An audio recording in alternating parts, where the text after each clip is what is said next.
Why worry alone? The Rocky Mountain MyRick Suicide Risk Management Consultation Program provides free one-on-one consultation for any provider, both community and VA, who serves veterans at risk for suicide. For more information about this program and to check out all our resources, please visit the consult page at www.myrec.va.gov/VISN19/consult. To initiate a consult, please email srmconsult@va.gov. Hashtag never worry alone.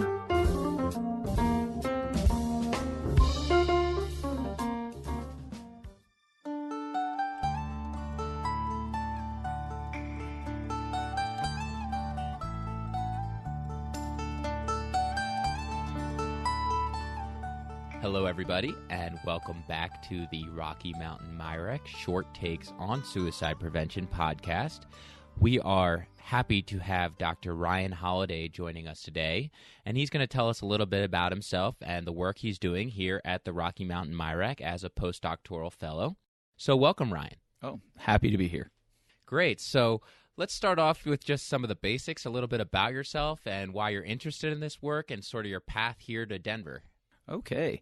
So where do I start from that? Do you want me to start in high school or before that? When did your passion for serving veterans start? Oh, okay. Sorry for the joke there. Do we not do jokes on this? You can do jokes. Do we do jokes? Do I have to stop now? I don't know. Okay. So where do I start from that? Do you want me to start in high school or before that?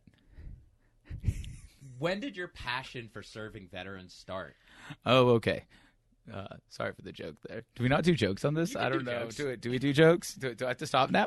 Joke, I don't know. Joe, keep the jokes in. Keep the jokes in. The jokes are important. Yeah. Okay. So my path, I think quite a few years ago, maybe about 8 years ago, I realized I was interested in stress and over the course of researching that, trauma. And so that led me towards working at the Dallas VA. And I worked there for about a year before going to grad school and got really into initially working with veterans who were survivors of combat trauma. And that kind of segued into working with survivors of military sexual trauma. And during grad school, I continued that work in terms of treatment and understanding the consequences of military sexual trauma. And one of those major consequences at the moment that we're just starting to get a lot more research on is risk for suicide. And so that aligned really well with the work that Lindsay Monteith is doing here. So we've kind of naturally extended that work and really kind of synthesizing risk for suicide as well as PTSD and trauma sequelae among that population. Excellent. Well, we're so glad to have you here in Denver. You touched on a few things there. I obviously want to come back to your work around treating trauma and understanding trauma. But give us a little background on sort of the epidemiology. As you mentioned, the relationship between trauma and suicide. What do we know? Yeah. So, I think that suicide is something that's become a really kind of hot topic, public health concern. And, it's always been an issue, but I think especially as it pertains to veterans and military personnel, a lot of the recent research has tended to indicate that it's a much greater concern among those populations, which I think has really prompted a lot of work amongst practitioners both in the VA and DoD as well as outside who work with those populations.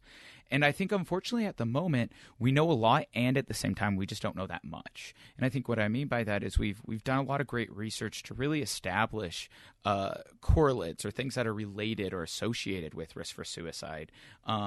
However, I think we still have a lot more to do in terms of understanding the underlying factors that may be driving that risk. And I think one great example as it pertains to a lot of the work I do is trauma and PTSD.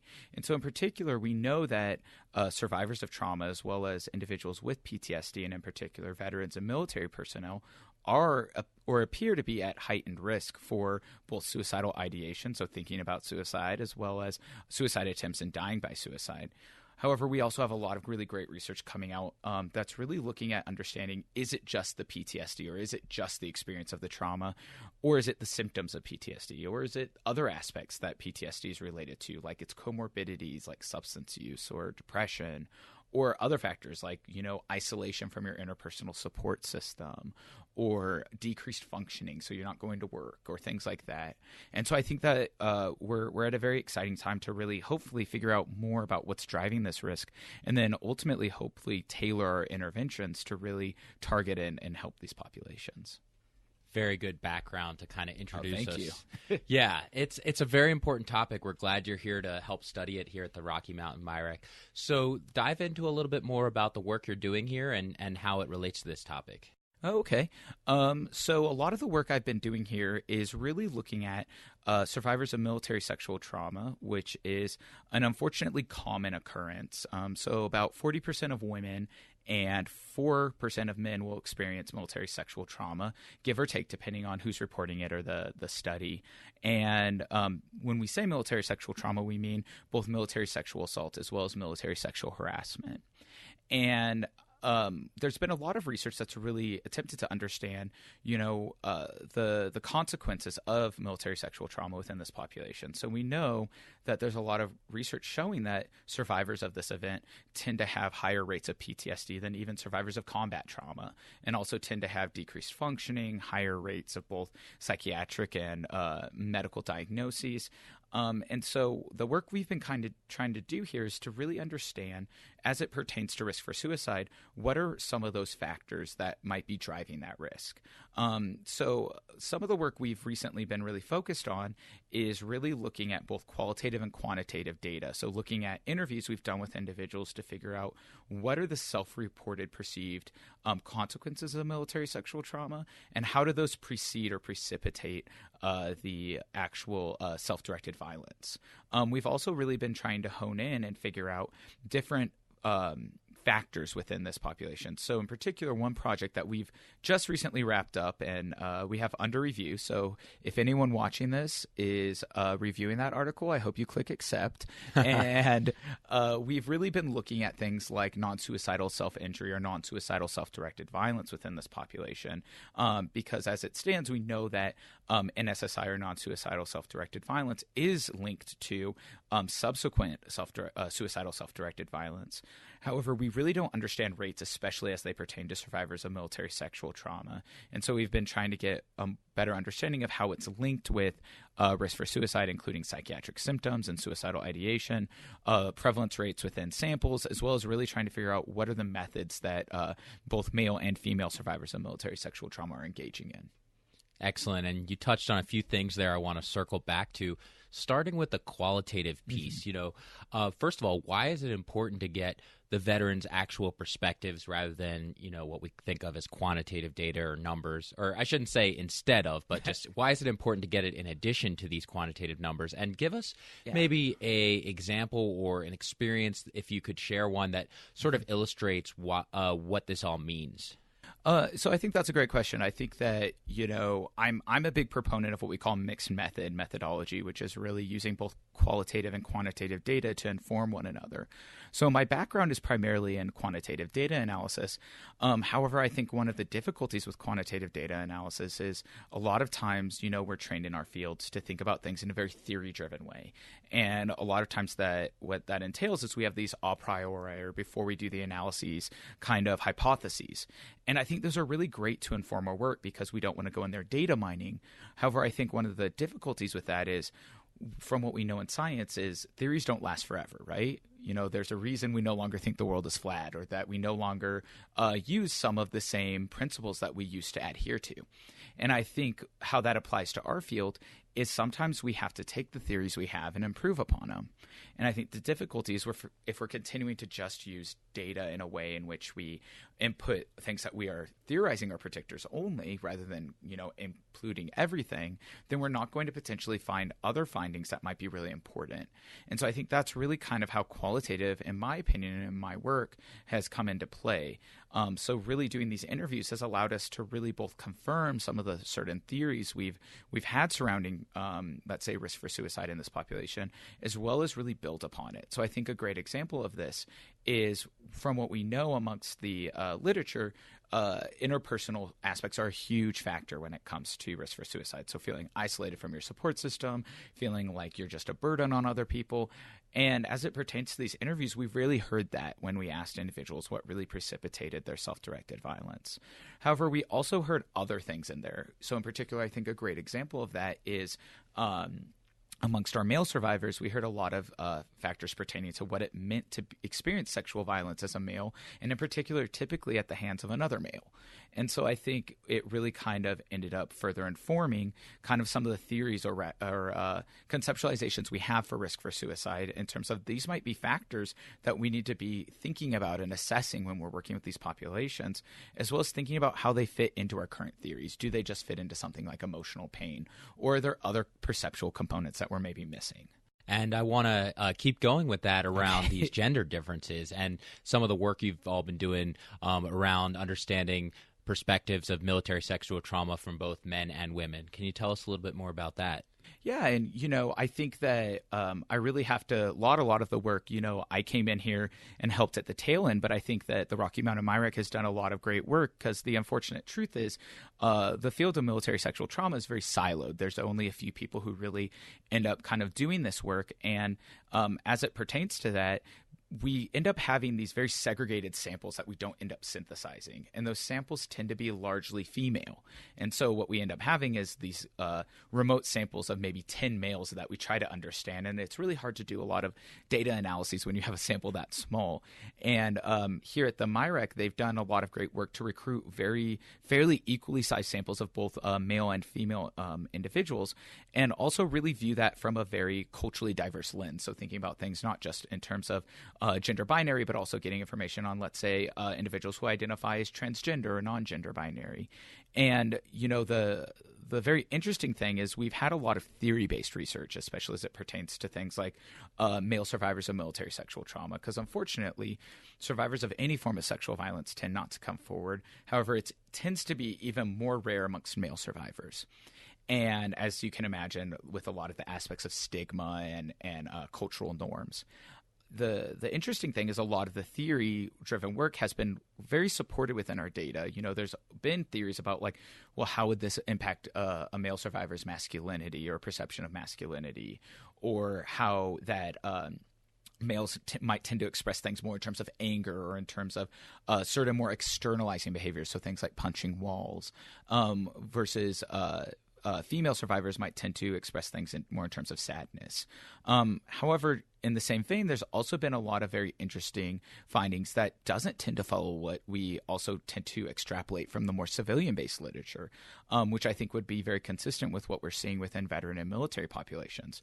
So, we're seeing a lot of high rates of substance use in both male and female survivors, which, for a long time, trauma and substance use was much more associated in male survivors. And I think it's great to be further informing the literature, because I think that's how we really develop patient-centered care, is by really understanding the needs of the patient in a very intersectional way. That's a great transition into some of the care options that are available. I mean, I feel like you've touched on a lot of the factors that might be driving suicide risk, and how do we intervene on this pathway? Well, I have to acknowledge my bias. I'm definitely a huge proponent of evidence-based care.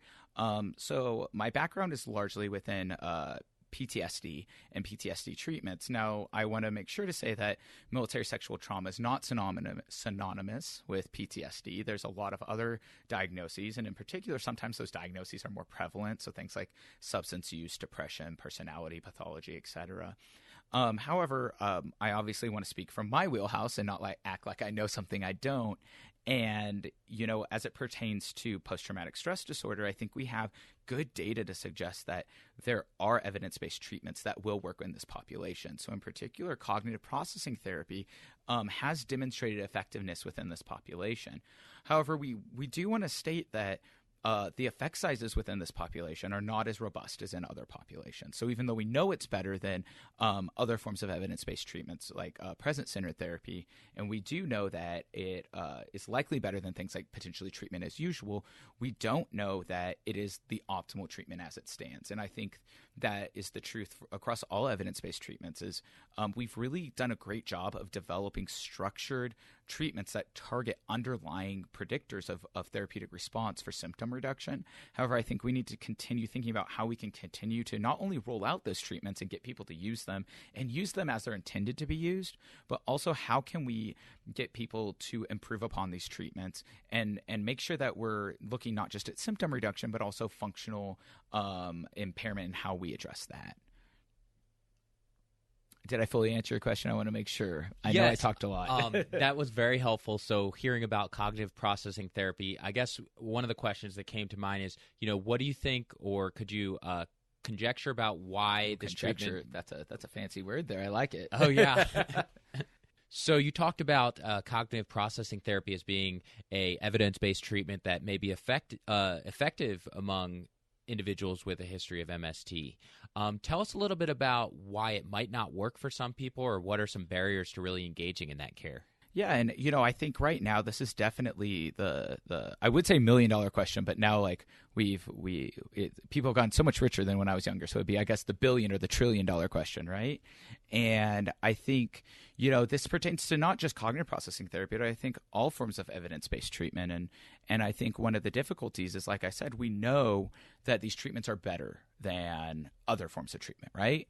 However, there's still these issues, whether it's therapeutic response, whether it's people maintaining and staying in these treatments. And I think there's, in my opinion, and in terms of what the literature has said, there's a lot of different factors we have to think about here. I think one of the first and most major factors is I think that a lot of individuals still aren't implementing these treatments as they're supposed to be doing. So, for instance, we published a study, and a couple of other individuals have published similar studies, where we've really looked at how these treatments are intended to be used. And very often, I think a lot of individuals will deviate from the protocols. And there's times when deviation from the protocol is very, very therapeutic. And there's times when doing so is actually contraindicated, or it's not going to help. And I think sometimes individuals will trust their clinical judgment more than the research. And I think that sometimes there's an argument for both sides. However, I think what we're tending to find is that clinical judgment is not always as strong of a predictor of therapeutic response as sometimes we're thinking. And so I think it's just important to really maintain balancing clinical judgment with research, with consultation, with, making sure that we're really honing on the correct target. I think another difficulty is, in the same way that suicide and things like TBI have become very hot topic issues, especially in the VA and military, PTSD is very similar. And I think very often individuals might present with that as being the primary, when really there might be other concerns going on. And I think the difficulties when we look at our RCT data, we know that a lot of these samples are really, really clean. We know that individuals who are excluded who might have acute suicidal intent or certain comorbidities. And the unfortunate truth is those comorbidities are common. It's very uncommon to see an individual with PTSD who doesn't have comorbid substance use, or who doesn't have acute suicidal intent at times, or who doesn't have bipolar disorder or psychosis. And I think the difficulty there is then we're attempting to potentially implement a treatment that might not be the best match. So I think a great example of this is something like seeking safety, where we used to kind of end up in these ruts where we target just PTSD or just substance use disorder treatment, when we really needed something that was a more integrated treatment, so that was able to target both of those. And so I think that's how seeking safety really fit a niche that was important. And, my hope is that we can continue, whether it's going down a transdiagnostic route, whether it's going down a more dual diagnosis or a polymorbidity route, finding treatments that are going to be effectual across multiple populations. And I think, we've had a lot of great work coming out now, just really talking about really a big need within the clinical literature to expand external generalizability or external validity within our samples. Yeah, that's a fantastic point. And talking about external generalizability and this idea of really treating the whole person and looking at from a transdiagnostic perspective, where do you see research going next in this area? I think a lot of people have a lot of different opinions concerning this. I was trained maybe potentially a little different than other individuals at this MIREC in terms of, one thing that was really honed into me is really to match diagnosis to treatment. And, I'm a big proponent of believing that, we are a medical field. And I think part of the medical field entails that we create diagnoses that are based on the research. And then those diagnoses have a certain set of symptoms that are behaviorally measured that we can then target through appropriate interventions.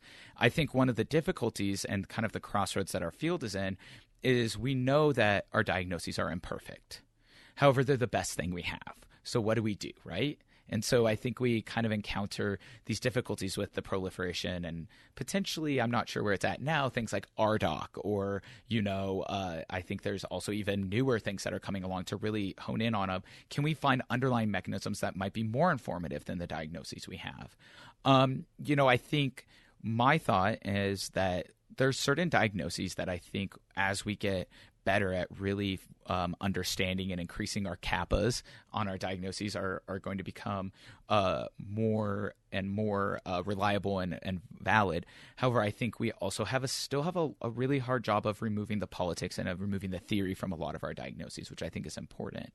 And, I think that a great example of this is looking at something like the SDVCS they've developed here versus something like the DSM, where, the CDC really worked hard to remove a lot of the theory and bias we have within our classification so that it was a really atheoretical thing. And I think there's still some semblance of that within the DSM. And so I think it's really important for us to really move towards continuing to make our diagnoses even better and better and then matching those to appropriate intervention. Just to clarify for any of our listeners, the SDVCS is what? Oh, it is the Self-Directed Violence Classification System. You're putting me on the spot there. That's right. Well, we want to hear a little bit more about that and say a bit more. Yeah. So the SDVCS is actually something I actually really like a lot. I had never been trained on it before I came out here, so I think that and my guess is for anyone listening or anyone not listening that this is a really common thing where when it comes to suicide, training surrounding suicide and risk for suicide, it's very variable. And we actually have some research showing that a lot of institutions actually barely train on it at all. So I can tell you I was trained on a wide gamut from not asking about it because it would enter it into potentially the therapeutic frame, to no suicide contracts, to safety planning, which are all very different in how they interpret and conceptualize and handle risk for suicide. And the SDVCS is a method of really figuring out how we can conceptualize and assess risk for suicide in a very systematic way. And I think one thing that I really like about this system is that it's a system that I think it just really increases the ability to communicate the risk. So, for instance, how this system was really originally formed is the CDC came along and said that research is all over the place. People are using all these different terms. People are using all these different measures. How do we make this consistent? And so part of the work that happened here at the Rocky Mountain MIREC was a real big push to be able to implement something that could be really disseminated in the VA to really help increase that communication amongst providers. And I think especially in this time now with the people able to access choice providers, also into the community. And by asking just a series of brief questions, you can actually arrive at a certain classification, and then that classification can further inform where that acute and chronic risk is at and what we can do to intervene. So really thinking about, suicidal ideation, intent, self-directed violence, suicidal or non-suicidal, and thinking about what are those appropriate both brief interventions, whether it's safety planning or hospitalization or more intensive outpatient monitoring. And I think this really is important for our veterans as well as other patients, because I think one thing that has been common as it pertains to suicide is a lot of providers can get very anxious when that happens. I know it happens to me. And then we end up not being sure if we're making the right decision on how we help these patients. And I think it's so important because we know from the research if we erroneously hospitalize or if we don't hospitalize when we should, those can both have ramifications that can impact subsequent treatment. Very important. And just a quick plug that we'll certainly put a link in here for our listeners to check out the SDVCS with some training videos as well. You mentioned a couple things there, and I know as you gaining experience working with populations with PTSD, with MST, what are some advice or some takeaways you can offer to clinicians working with these kind of populations, both veterans and inside the VA and in the community? So I think one big piece of advice I would give, and I try and take this advice every day, is you're never too old to learn something new. I think that, and, for instance, I think about this not just within my research, but my clinical work. I've been trained as a cognitive behavioral therapist for many, many years. However, that doesn't mean that I can't go out and learn new brief evidence-based treatments. And I think that's one of the difficulties, especially if you've been out of school or out of training for so long, is you kind of think, well, why can't I just do what I've done before? And I think the truth of the matter is mental health in many ways is many, many years behind other forms or other fields in the medical field. I think a great example of that is why the MyRECs were even invented. We knew that they were a huge burden of cost. However, we were only funding about 1% to 2% of research funding towards mental health. And so I think it shows you that as we're going to increase more, hopefully as we're going to increase more funding or more research into this field, I think, unfortunately, the half-life of our knowledge is going to continue to decrease. And so if we don't stay up to date, we're not going to be offering optimal care. And so I think it's so important to be cognizant that we have great interventions now, and we also have to be open that those can change, or that those can improve, or that we can augment those treatments or those assessments or those brief interventions. And I think the reason I bring this all up is that within the VA as well as outside of the VA, there's so many great training resources. And I think that both within the VA and outside the VA, this is another issue of like, well, how do I even learn this?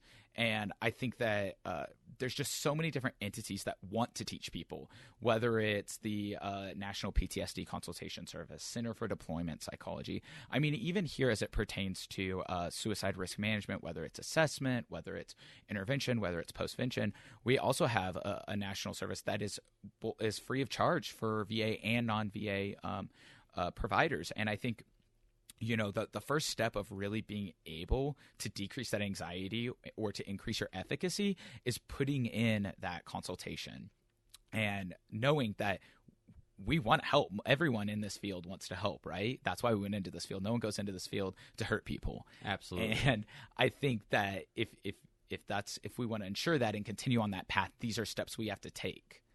Absolutely. Well said. And I feel like there's so many more directions we can go. So I feel like we'd love to have you back to continue this conversation. But for today, do you have any closing parting words for us? Oh, well, that is a very loaded statement, because there's so many different directions I could go. I think as it pertains to as it pertains to military sexual trauma, one of the big takeaways I just always encourage providers is that, among survivors of interpersonal trauma, whether it's sexual violence during the military service, whether it's during childhood, whether it's in adulthood outside the military, these are really complex populations we're working with, and they're at times can be very difficult, and they at times can really engender or bring up a lot of responses in ourselves towards our patients. And the biggest thing I just always encourage providers is to really think about what that natural response is and why it's happening and how it might impact care or assessment, and really seeking out the consultation during that process to help the patient. Because I think in many ways that can get in the way of care, whether it's because you're delaying care because you think this individual's too labile, or whether it's because you're not believing the patient. These are all things that might actually be more provider-centric than patient-centered. And we really need to think about that our patients aren't the only ones who need to be aware of certain things, because self-care and fatigue is real in this field. And hopefully we can continue to have that as an open conversation and you further reduce burnout and lower effect sizes. Lots of great points there. Well, thanks for joining us today, Ryan. Thank you for having me. Great. Well, everybody, that was Dr. Ryan Holliday joining us from the Rocky Mountain MIREC, and we hope you enjoyed the show today. You can always find out more about Dr. Holliday by clicking on the notes that accompany the podcast. As always, we welcome you for any comments, questions. Subscribe to the podcast, share with your colleagues, and until next time, join us for more interviews on important work in suicide prevention.